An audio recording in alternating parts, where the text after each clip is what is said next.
Hello நண்பர்களே, வணக்கம். நான் உங்கள் பிரியா. நம்ம இன்றைக்கி பார்க்க போகிற பதிவு என்ன அப்படின்னு பார்த்தீங்கன்னா, நம்ம வீட்டில் நம்ம குலதெய்வம் இருந்தாங்க அப்படின்னா நம்ம வீட்டுக்கு என்னென்ன மாதிரியான உயிரினங்கள்லாம் வரும்னு சொல்லி தான் இந்த பதிவில் நம்ம பார்க்க போகிறோம். அதுக்கு முன்னாடி நம்ம சேனலை நீங்கள் இன்னும் சப்ஸ்கிரைப் பண்ணாமல் வச்சுருக்கீங்க அப்படின்னா மறக்காமல் சப்ஸ்கிரைப் பண்ணி வச்சுக்கோங்க. இது போல் பயனுள்ள தகவல்களை நீங்கள் அடுத்தடுத்து பார்த்து தெரிந்து கொள்ள முடியும். இப்போ நம்மளுக்கு குலதெய்வம் அப்படின்னாலே நம்மளோட குலத்தை காக்கக்கூடிய தெய்வத்தை தான் குலதெய்வம் அப்படின்னு சொல்லுவோம். ஒரு குலதெய்வத்தின் அருள் இருந்தால் அந்த வீட்டில் எல்லா செயல்களிலும் வெற்றி தான் நடக்கும்.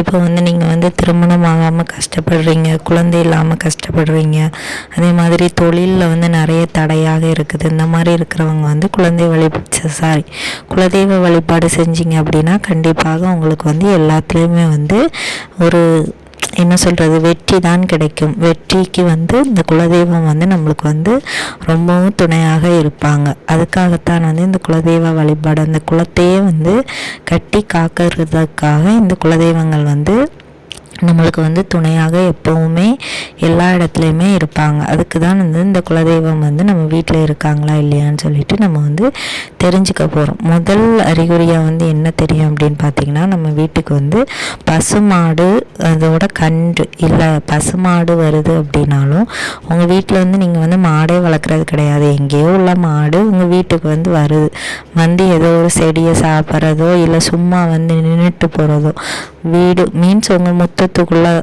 வருது அப்படின்னாலே உங்கள் வீட்டில் குலதெய்வத்தோட அருள் இருக்குது. மாடு வர்றது மகாலட்சுமி அப்படின்னு சொல்லுவாங்க. பசுமாடு எல்லாரும் அப்படி தான் சொல்லுவாங்க. அவங்க எல்லாருக்குமே தெரியும். புதுசாக ஒரு வீடு கட்டினா கூட அந்த கிரக பிரவேசத்தன்னைக்கு எல்லாரும் வீட்டுக்குள்ளே பசுமாடு கண்டோடு கூட்டிகிட்டு வருவாங்க. அதே தான் நம்ம குலதெய்வம் நம்மளுக்கு துணையாக இருந்தாங்க அப்படின்னா அதை காட்டுறதுக்காக இந்த பசுமாடு நம்ம வீட்டுக்கு கட்டாயமாக வரும். என்னைக்காச்சும் ஒரு நாளாச்சும் வரும். இது உண்மையான விஷயம். உங்கள் வீட்டில் நடந்திருக்கா இல்லையான்னு சொல்லிட்டு நீங்கள் பாருங்கள். இரண்டாவது அறிகுறி உங்கள் எல்லாருக்குமே தெரிஞ்சது பல்லிகள் நடமாட்டம் வீட்டில் அதிகமாக இருக்கும். அதே மாதிரி நீங்கள் ஏதாவது ஒரு விஷயம் செய்ய போகிறீங்க, இல்லை செய்யலான்னு நினச்சிட்டு இருக்கிறீங்க, இல்லை ஏதாச்சும் தொழில் தொடங்கலான்னு இருக்கிறீங்க அப்படின்னா நீங்கள் அதை செய்யலாமா செய்யக்கூடாதான்னு நினச்சிட்டு இருக்கும்போது நீங்கள் நினைக்கிற டைமில் இந்த பல்லி உங்களுக்கு சத்தமிட்டு நான் நீ அந்த விஷயத்தை செய்யலான்னு சொல்லிட்டு உங்களுக்கு உத்தரவு தரும். அது உங்கள் குலதெய்வத்தின் அருளே உங்களுக்கு கிடைக்கிற மாதிரி தான்.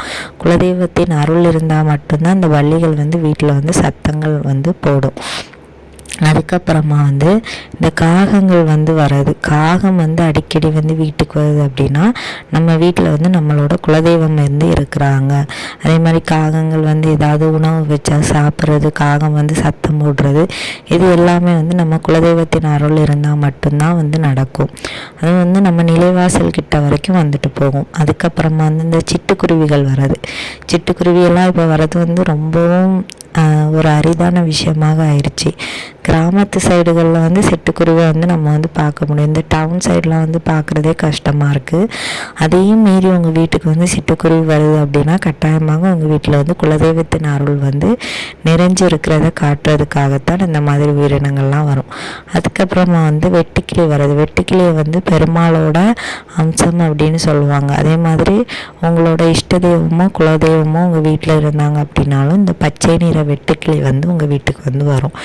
அதுக்கப்புறமா இந்த பட்டாம்பூச்சி வர்றது. பட்டாம்பூச்சியிலே நிறைய விதமான பட்டாம்பூச்சிகள் இருக்குது. அந்த பட்டாம்பூச்சியில் பச்சை நிற பட்டாம்பூச்சி வருது அப்படின்னா உங்கள் குலதெய்வத்தின் அருள் உங்களுக்கு எப்பவும் துணையாக இருக்குது. குலதெய்வம் உங்கள் வீட்டில் உங்களுக்கு துணையாக இருக்கிறாங்க அப்படிங்கிறத காட்டுறதுக்காக இந்த பச்சை நிற பட்டாம்பூச்சி அவ்வளோ சீக்கிரமாக வராது. அது நம்ம குலதெய்வத்தின் அருள் இருந்தால் மட்டும்தான் இந்த பச்சை நிற பட்டாம்பூச்சி நம்ம வீட்டுக்கு வரும். அதுக்கப்புறமா இந்த ஆந்தையெல்லாம் வர்றது வீட்டில் கெட்ட சகுனம் அப்படின்னு சொல்லுவாங்க. ஆனால் நம்ம குலதெய்வத்தின் அருள் இருந்தால் மட்டும்தான் இந்த ஆந்தைகள் எல்லாம் வீட்டுக்கு வருமா. இது வட மாநிலத்தில் ஒரு தெய்வ அம்சமாக கும்பிட்டுட்டு வராங்க அப்படின்னு பெரியவங்களால் சொல்லப்பட்டிருக்குங்க.